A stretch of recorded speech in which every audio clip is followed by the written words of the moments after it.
Welcome to Razzball Radio on the Fantasy Sports Network. I'm Nick Capozzi, joined by Rob Langevin, a.k.a. Smokey. Where are we, Smoke? Cleveland. No, it's not Cleveland anymore, man. It's Believeland. That's what you got to call it. LeBron is back. Very true. I saw Dan Gilbert outside. He was the most excited he's been since I think LeBron left, and he's like, "Oh, you're here." Actually, maybe we'll see him in Detroit tomorrow because the tour rolls on to Detroit tomorrow. But we are at, listen, you know we have seen a lot of bars. This is one of the coolest bars we've been in because a lot of the bars we see are really modern, but this is a throwback. We are at the Winking Lizard in Lakewood, Ohio, just a suburb of Cleveland, and this is an old tennis club, and apparently actually used to have all the tennis clubs tennis courts in the back. They had the first lit or the first softball field with lighting. I mean, that's cool. This place has history. I think that I'd be worried about the ghosts like floating around at night. That might creep me out a little bit, but it's a wicked location. You having fun so far? Oh, absolutely. They also was an Elks club, which is awesome too. Tennis and Elks. I mean, what gets better about the great outdoors than Cleveland than that? There you go. Okay, so we're going to talk a little bit of news. Let's start right off the top.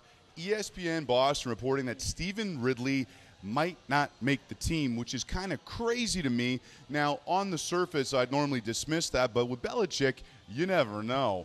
What happens there? A, do they cut him? And B, if they do, I mean, is this the James White show? It's probably going to look like it. I mean, I don't think Brandon Bolden is ready for prime time, but I also think that the Patriots would be stupid to cut Ridley.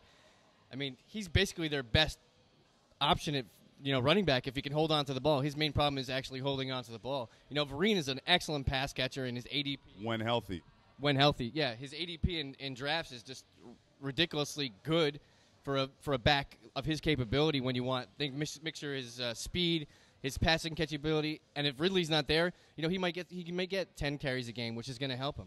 Okay, cool. I actually like James White. I picked him up in a few leagues already. If they're even talking about Ridley getting cut, it's either a smoke screen, which the Patriots are known for, or it's actually going to happen, which I guess is really your kind of two options. But with that said, I mean, James White right now, interesting guy to keep an eye on. Another guy that's not very interesting to keep an eye on, but we got to talk about him, Matt Schaub having a bit of an elbow issue, and actually Jerry McDonald of the Oakland Tribune suggesting that Derek Carr is actually going to lead this team in starts this year. We've talked a lot about the other rookie quarterbacks. What kind of impact could Carr have if he actually plays? He's coming into a team where, like himself, everyone else is young. So he might actually light a fire, gather some, momentum with the younger guys. And, Oakland, I don't see them doing much this year. But you're kidding. Yeah, well, they're playing. Did you write that down, like in notes? I got it from the same guy at the Oakland Tribune. He said the same exact thing. But they're really not going to be bound for greatness this year. They have a questionable wide receiver core. I mean, if you're looking for a wide receiver option here, the name is Rod Streeter, and he's basically going as probably like a wide receiver 5 in most leagues. But with the Schaub injury, neither guy is probably draftable in any situation for fantasy purposes right now. But Carr, maybe down the league for dynasty purposes, is definitely a guy you want to snatch up. Yep. Okay, absolutely. Let's talk a little bit now about Bernard Pierce, who's a really interesting guy. I know we've discussed him. You're not as high on him as I am, but I like him a lot. Mild concussion, not that you can ever have a mild concussion, but apparently he's going to be back. And he's going to be key because he's kicking off, obviously, the first 2 games. He's going to play with Ray Rice serving the suspension, but he's got the Bengals and the Steelers. And you brought up a great point, too. There's a 4-day gap there because it's a Sunday game and then a Thursday game. I thought there was an opportunity for him to, hit the ground running, get off to a good start potentially. It's going to be tough against those defenses. Are you still not buying Bernard Pierce? I just don't know how he's going to fit in with the concussion now. A new offensive coordinator with Kubiak in there. I don't. The situation there is almost time to look at Talafiero as the backup there to maybe even handcuff Pierce just for the first 2 games. With that 4-day turnaround between the first 2 games, I'm going to be a little nervous about the wear and tear. I wouldn't be surprised if the Ravens actually changed up their game plan against Cincinnati and the Steelers, who are great defenses, hard-hitting, like slobbermouth kind of defense. Slobbermouth, good choice of word. Good stuff there. It's going to be like a beat-em-up kind of game. I see them changing the game plan to help Pierce actually stay physically fit for 4 days from the first game. Yeah, no, I hear you. Now I'm starting to worry. I mean, I picked Pierce up in a ton.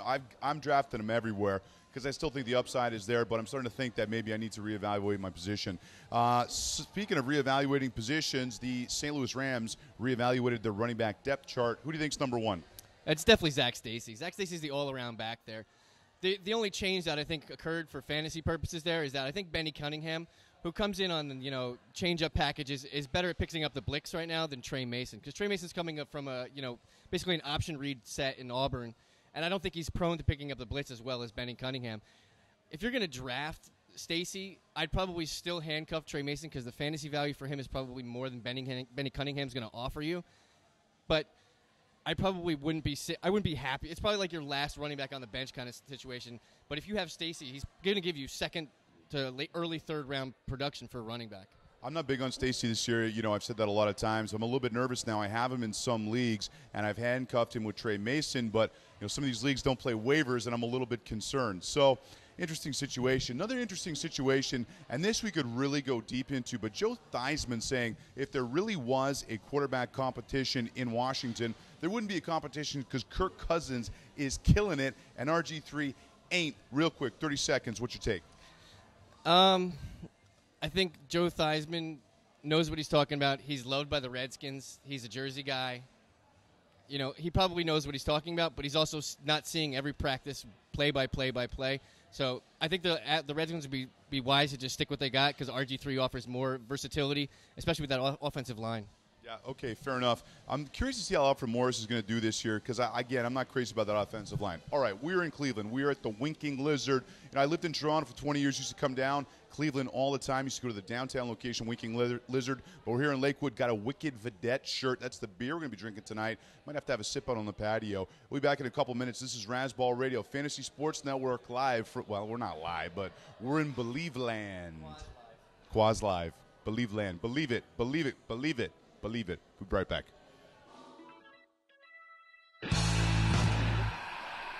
I was never one for traditional dating, which is why I like to meet guys on ArrangementFinders.com. Arrangement Finders puts a twist on dating that works so well, they guarantee you'll find a girl. That's right, guarantee. Sounds too good to be true? Check out these girls on ArrangementFinders.com who are looking to date. She's hot. She's hot. Okay, her, not so much. Anyway, it's free to join. Go to Arrangement Finders and meet girls like me who know what you really want.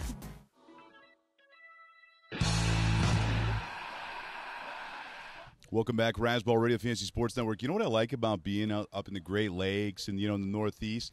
Chilling back in some Adirondack chairs. This is good living. We got some more news to talk about. Also, we got some great Vedette beers here. I kind of want to jam through this segment real quick so we can start drinking these beautiful Belgian white beers. This is actually like a real smooth, easy drinking beer, and the only place you can get it anywhere in North America, it's actually really cool, is at the Winking Lizard. I don't know how they made that happen, but good on them. Okay, talk a little bit of news. So Wes Welker, obviously another concussion, 7th one he's had since he's been playing football, but he says he's not contemplating retirement. Who's actually going to be the wide receiver? I've been saying it's Sanders, but you're saying now they might move him into the slot. Who's going to get some of those added catches if Welker is out for an indefinite amount of time? I think what the Broncos are probably best to do is I think they slide Sanders into Welker's spot, and then they bring Andre Caldwell in to take Sanders' spot. I think Caldwell is a better down-the-field threat where Sanders could slide back into his original role with the Steelers.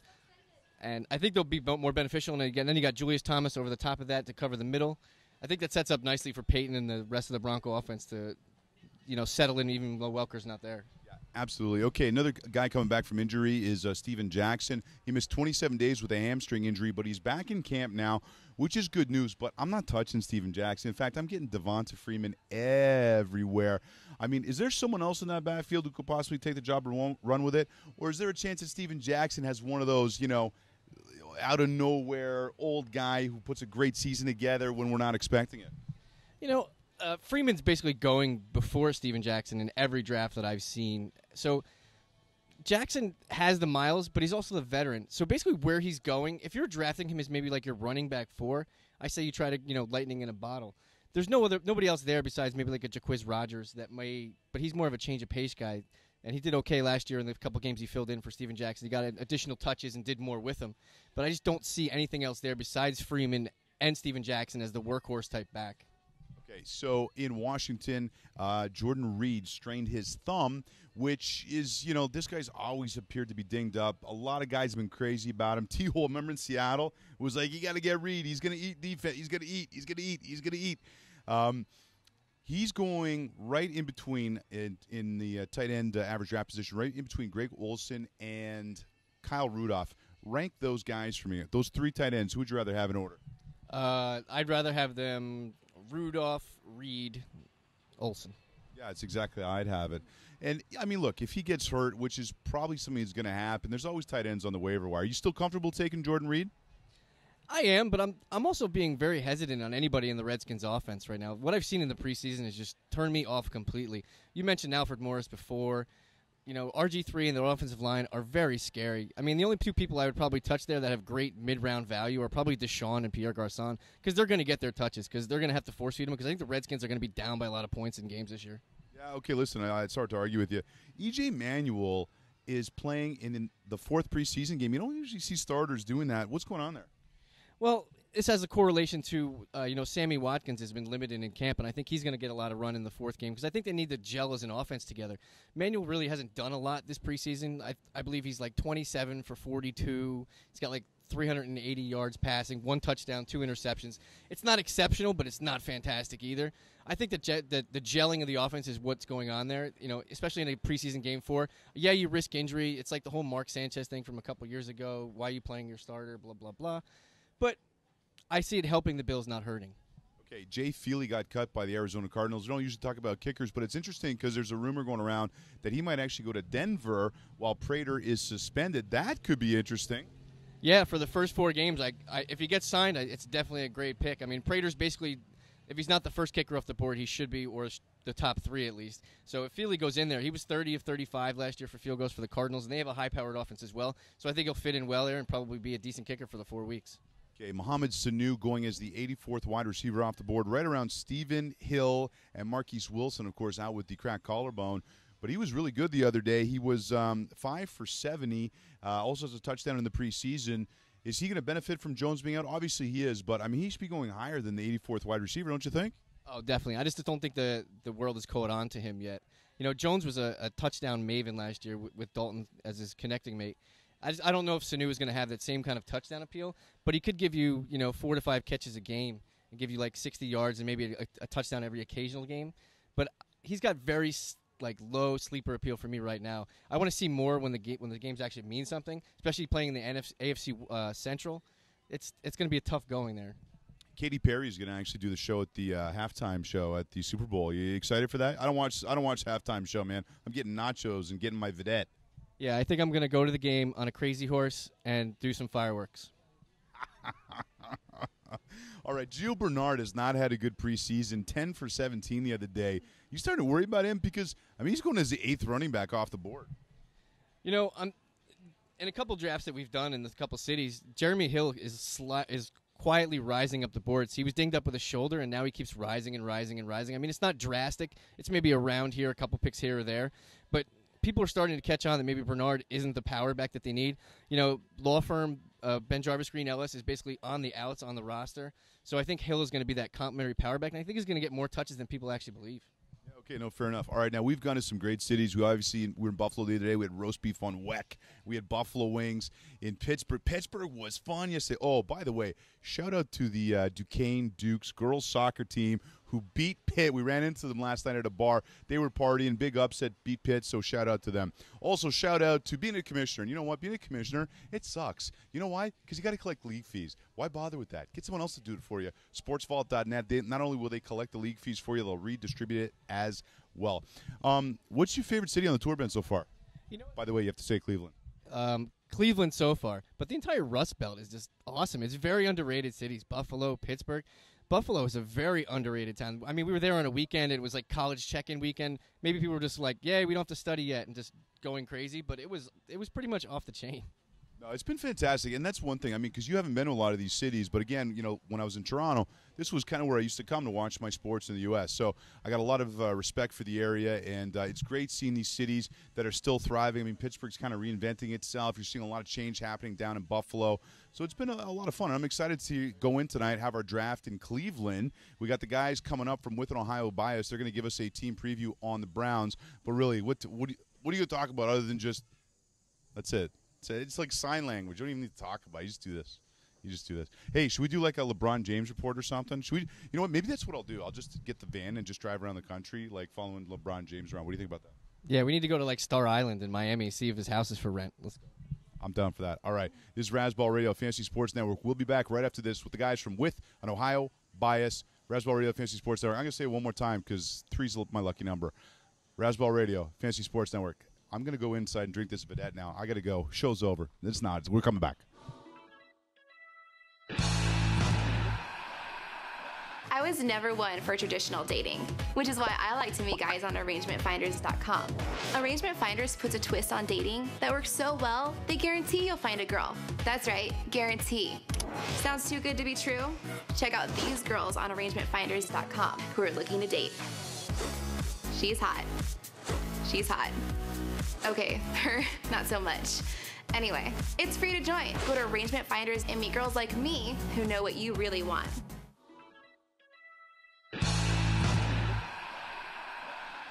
Welcome back, Razzball Radio Fantasy Sports Network. Still in Believeland with two guys who know this city from With an Ohio Bias. I got D and I got Jake. There you go, money man. We're going to do the Cleveland Browns preview right now here at the Winking Lizard. And let's start off right away with the quarterback position. So obviously the big news here in town is Johnny Football being here, but Hoyer's going to start. How long do you think that's going to last, D? It's going to last as long as Hoyer can be healthy. I mean, we're talking about, a guy coming off of that ACL injury with his knee. He's looked good in the preseason, but he's been off a little bit as far as we're talking about his timing with his throws and the continuity with the receivers. So I think Johnny's going to definitely get opportunity. And here in Cleveland, we have not seen a year since '99 where a quarterback has not gotten opportunity on that depth chart. Now, it's interesting that you say that you think it's based on how healthy his knee holds up. But, Jake, let me ask you. I mean, I think that, in the dog pound, they're going to be asking for Johnny Football real soon. How's that going to affect how management handles it? Yeah, they actually are going to have a really tricky situation on their hands. Johnny Manziel is going to be called for. It's not going to be the perfect situation. This is all going to take care of itself, though, if Brian Hoyer comes out and wins the game. You got those first 3 games. It's a brutal schedule. They open at Pittsburgh and then New Orleans and Baltimore before a bye week. So I really think that it's Brian Hoyer. He's got to get out there and win a game, I think. And if that happens, then you're going to look at a little bit less tenuous situation, I think. Okay, fair point. All right, let's talk about the running backs here. So obviously, Ben Tate is really interesting to me because if this guy could stay healthy, he has the upside to, and this is not crazy. It's not crazy. Upside to be a top 5 running back in football, especially behind that line. I think the line is underrated. They made some offseason additions. But obviously, you got to look at Terrence West, too, who's also an interesting running back. I mean, they ran him like crazy in college. But if something happens to Tate, West is getting an opportunity. How do you see the backfield situation breaking down? I'm going to throw the backfield over to Jake just because he's our guy on that. But I will tell you this. We got a real problem on the right side of that line with Mitchell Schwartz. So I think they go as far as in that new zone blocking scheme with Shanahan as Mitchell Schwartz can get out there and keep moving those little knees. So. All right, so listen, D sets you up, Jake. So you better not drop the ball here, brother. What do you think about the running back situation? I really think that Ben Tate needs to be patient behind that zone blocking scheme. He doesn't have the greatest track record with health, of course. I really think if you're going to take Ben Tate, you really got to consider taking Terrence West as well. He's going to get his opportunity, and even with Ben Tate staying healthy all year, there's still probably a potential for Terrence West as the season goes on. And typically in these drafts, I've been seeing Tate going around the 6th, 7th, sometimes even the 8th round. If that's where you're grabbing him and then you got to spend the handcuff pick a couple rounds later to go West, I'm okay with that backfield. A couple of people have made the argument they might be splitting a lot of time, and that's a possibility. But I do think here, with the quarterback situation being a little bit unsettled, it's going to be really interesting to see who actually touches the ball. Now let's talk wide receiver. Obviously, you actually told me, you talked to a source today, and again, you're based in Believeland. You guys cover this stuff. You talked to a source that said they think Josh Gordon's going to be suspended the whole year. That's not the word on the streets. You breaking some news here, D, or what? Breaking news, and we're not going with sources like that. But I do believe that we're looking at the worst for Josh Gordon. You see, the Browns have been even a little roundabout with their way that they've been handling Josh. They held him out because of an abdominal strain, and then he was at practice today, but then he didn't play last week. In Saturday night's game too, excuse me. But it's one of these things where I think they're expecting the worst now, the Browns are, and I think as Browns fans, we need to expect the worst too. For a while there, it looked like he might get 8 games. I think he's going to get the full games and have to fight it and maybe, sue in court to get back on the field. Yeah, it's going to be interesting to watch how that plays out. Now, obviously, there's some other wide receivers here as well. Obviously, you've got Hawkins, who a lot of people are really on to this year. What do you think about Mr. Hawkins? I think he's going to be definitely somebody that you pick up on the waiver wire or free agent or late in the draft. You're looking at a guy that put up 41 receptions, 4 touchdowns last year, and I'm telling you, when he plays against the Bengals, those are the 2 games to start him. So, because he's going to want to prove something against the team that he left from. We're still in the AFC North. Those games are always really contentious between the Browns and the Bengals. The battle for Ohio, this is with an Ohio bias. But, this guy's going to be ready to go. So that's where I would start Hawkins at. Okay, that's a very good argument. Any other wide receivers here who are going to get into the mix and have value? We're hoping we get that year that Miles Austin put up with the Cowboys, anything close to 81 receptions, 11 touchdowns. Even if we got 6, we'd be happy from him. And him stay healthy. That hamstring has plagued him for the last 3 seasons. Nate Burleson, if he's not worried about picking up pizzas, we'll be very happy to get a good season out of him. The best season he ever had was 6 touchdowns. I really think all the Browns players and the running backs too, you're looking at don't check their stats in the first half. If you start those guys, check them in the second half during garbage times if the Browns are down late. Okay, no, fair enough. That's some good arguments. Jordan Cameron here, obviously, is the guy who's going to be catching a lot of balls. All his touchdowns, though, came kind of in a block last year. He only had 1 or 2 the rest of the season. He's going really high for a tight end because people are assuming he's going to get the target, and he'll definitely get the targets. Probably let him catch the ball quite a bit as well. What do you see Jordan Cameron doing this year? I don't see as good of a year this year for him. Interesting. He's going to be the main focus of the defenses now that Josh Gordon's gone. He's going to probably he's got Marquise Lee also that's going to take some catches. He's playing a halfback spot, Marquise Graham, is playing kind of the halfback spot. So I really think that Jordan Cameron this year is going to be focused on, especially in the red zone. He's the one guy that everybody knows we're going to throw to, and without that other guy on the other side of the field, I just don't see him having those big numbers. And like you said, it came in that block of the year, and then you had the rest of the year, the lull, and that was with Josh Gordon. So absolutely. I do think Jordan Cameron's in a contract year. 80 receptions, 917 yards, 9 touchdowns last year. The guy's going to bring it again because he's trying to get paid. It's all about the money, Manziel, and we want to see Nick do one on the way out. So, Jordan Cameron's going to be bringing it. So I will say that as long as he stays healthy. Right now they're holding him out till game week 1 against the Pittsburgh Steelers. Okay, with an Ohio bias on Twitter. These guys are great. They're local guys, and these guys hustle. They put a lot of content out. Great podcast. Where can we find the podcast, Jake? At withanohiobias.com. Oh, that's pretty easy. That's pretty easy. Okay, my sugar daddy of the day brought to you by ArrangementFinders.com. The Cleveland Brown that I think is going to grossly outperform their ADP is actually the Browns' defense. I'm all over the defense this year. I think they have a chance as a waiver wire pickup because they're not getting drafted right now. A lot of talent on that team. I see Cleveland having a really good year. Okay, we are here at the Winking Lizard in Believeland. You should have said Believeland. You said we're in Cleveland. We're not in Cleveland. We're in Believeland. Everybody knows Believeland. We're talking Road Tribe. As always, go Browns, and as always, go Cavs. Love Cleveland. Spread the love. Cleveland, great city. We've had a lot of really cool cities, but I'm always happy to come back to Cleveland. This is kind of like my adopted NFL city hometown. All right, we are hitting the road. We are going to Detroit tomorrow. We're actually going to go into a draft right now, but then tomorrow we're heading to Detroit Rock City. This is Razzball Radio, Fantasy Sports Network, and we're doing 32 and 32 and 32, Believeland.